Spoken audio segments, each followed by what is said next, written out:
자, 수-33 실현되지 않은 게, 자, 수-33 봅시다. 이 제목만 보니까 그 생각이 드는데, 수-33 요게 도입될 때가 러시아, 소련이 붕괴되고 러시아로 넘어가는 그 시점이어서 뭐가 제대로 개발이 안 됐다는 이야기 들었거든요. 그 이야기인 것 같은 느낌적인 느낌. 자, 소련은 항상 서방에 비해서 항공모함 기반 항공기들이 열등했습니다. 미국이 2차 세계대전과 베트남에서 항공모함이 모든 위력을 발휘했고, 영국이 포틀랜드 전쟁에서 항공모함을 과시했습니다. 소련은 여전히 새로운 교리에 맞게 함대를 재건하는 데 바빴습니다. 봅시다. 자, 이번에 러시아 항모 하나 나왔죠, 새로. 언젠가는 나오겠죠, 뭐. 개선대에 나왔던 The Soviet Union 통합전에 has 나왔던. always had inferior carrier-based aircraft compared to the West.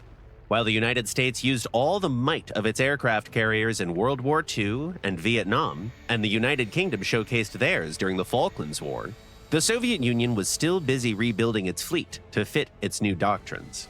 In the late Cold War, the most advanced type of Soviet aircraft carrier was the Project 1143 Krechet, and it was used for helicopters and VTOL aircraft.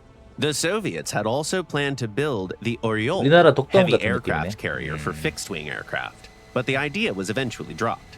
Still, the Navy was eager to get some classic carrier-based aircraft, since those promised major advantages in combat performance and reliability.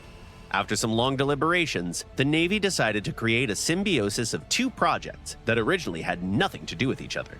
The Krechet-class cruisers were ordered to be rebuilt to work as takeoff lanes for a couple of new generation fighters, the light MiG-29 and the heavy Su-27. The work took more than a decade to finish. 5 of those years were spent on developing the carrier-based Su-27K. The original aircraft required numerous changes before it could operate with the Navy. The thing is, the Krechet aircraft carriers only had ramps instead of classic steam catapults. One of the reasons for this was the desire of the Soviets to make the cruiser more compact and adapt it to more climates. That's why the engineers had to face new requirements for the aircraft's thrust-to-weight ratio and stability, and the engine had to be reworked for the short takeoff capability. Another new feature that had to be added was foldable wings, a requirement introduced by tight decks and internal hangars of the carriers. On top of that, the engineers increased the wing area, added canards, installed special equipment for ramp takeoffs and arrestor gear for landings, and added an in-flight refueling probe. All these refinements made the total weight of the machine expectedly higher. The work on fixed-wing aircraft carriers was finished in the very last years of the Cold War.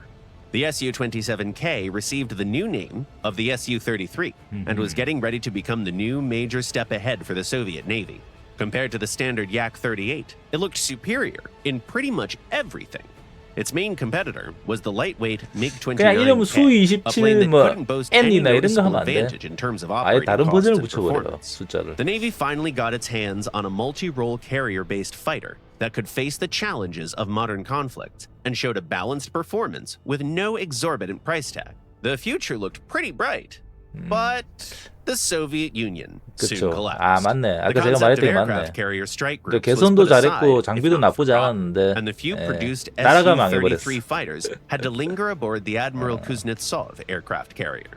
The aircraft eventually underwent a service life extension program, but no deep upgrade is planned. One of the reasons is that the aircraft carrier itself spent some truly long years in repair.